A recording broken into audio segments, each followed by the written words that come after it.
একটা ভুল রাত, একটা অচেনা মানুষ আর 1 বছরের প্রতিশোধ যেটা বদলে দিল পুরো জীবন। বৃষ্টি ভেজা সেই রাতটায় মেয়েটা জানতো না আজকের এই দুর্ঘটনায় একদিন তাকে করে তুলবে এক সাম্রাজ্যের মালকিন। 1 বছর আগে সোং শিনিয়া ছিল প্রায় 300 পাউন্ডের এক সাধারণ মেয়ে। নিজের শরীর নিয়ে প্রতিদিন অপমান সহ্য করতে হতো তাকে, কিন্তু সে জানতো না তার এই অস্বাভাবিক মোটা হওয়ার পেছনে লুকিয়ে আছে ভয়ঙ্কর ষড়যন্ত্র।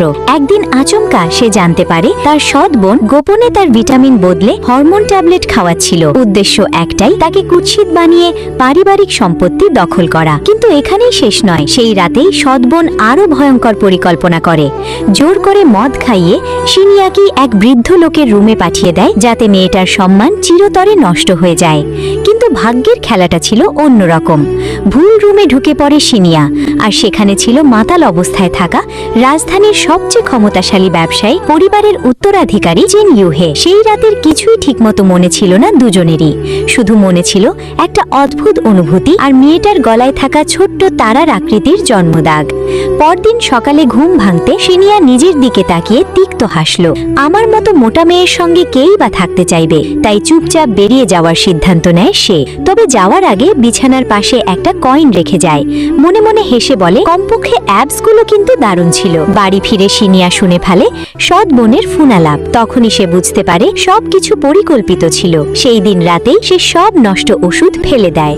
আয়নার সামনে দাঁড়িয়ে নিজের চোখে চোখ রেখে বলে, আমি আর কাউকে আমার জীবন নষ্ট করতে দেব না।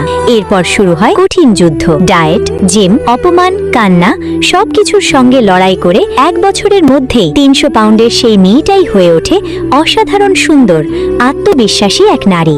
একদিন সদমা ফোন করে বলে, একজন ধনী ব্যবসায়ী আছে, বয়স 50, 2 বাচ্চার বাবা, তুই গিয়ে দেখা কর। আসলে তারা চাইছিল শিনিয়াকে একটা নোংরা সম্পর্কে ঠেলে দিতে, কিন্তু শিনিয়া এবার আর আগের মতো ছিল না। সে ঠিক করলো আজ সেই এই পরিকল্পনা ভেঙে দিলে। অন্যদিকে চিন ইউহেকেও তার দাদি জোর করে বিয়ের জন্য ব্লাইন্ড ডেটে পাঠায়, কিন্তু সে এখনো খুঁজছিল সেই রাতের মেয়েটাকে। ক্যাফেতে ছোট্ট একটা দুর্ঘটনায় টেবিল নম্বর পাল্টে যায়, আর সেই ভুলের কারণেই শিনিয়া গিয়ে বসে চিন ইউহের সামনে। দুজনের চোখ এক হওয়ার মুহূর্তে সময় যেন থেমে যায়। চিন ইউহে অনুভব করে এই মেয়েটার চোখ সে আগে কোথাও দেখেছে, আর শিনিয়া বুঝতে পারে এই মানুষটাই সেই কিংবদন্তি তাইজি যাকে তার সৎবোন নিজের জন্য পেতে চেয়েছিল। চিন ইউহে সরাসরি বলে, আমার পরিবার বিয়ের জন্য চাপ দিচ্ছে।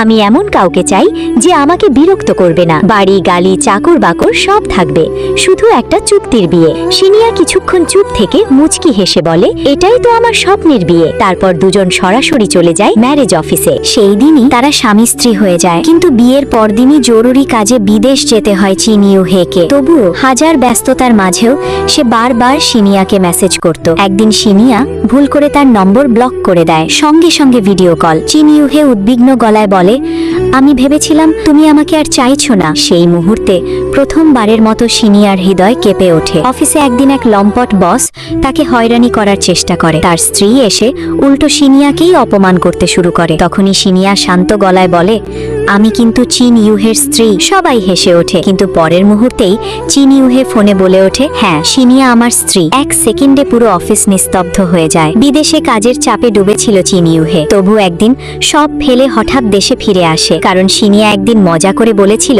ফিরে এলে আমি নিজ হাতে তোমাকে নুডলস রান্না করে খাওয়াবো। শুধু এই কথাটার জন্য সে হাজার হাজার মাইল পাড়ি দিয়েছিল। দরজার সামনে দাঁড়িয়ে মৃদু হেসে বলল, আমি ফিরে এসেছি, আমার নুডলস খাওয়াবে? সেই মুহূর্তে শিনিয়া বুঝে গেল এটা আর চুক্তির বিয়ে নেই, এটা সত্যিকারের ভালোবাসা। কখনো কখনো জীবন মানুষকে ভেঙে দেয়, অপমান করে, অন্ধকারে ঠেলে দেয়, কিন্তু যদি মানুষ নিজের উপর বিশ্বাস না হারায়, তাহলে একদিন সেই অন্ধকার থেকেই সবচেয়ে উজ্জ্বল আলো বেরিয়ে আসে।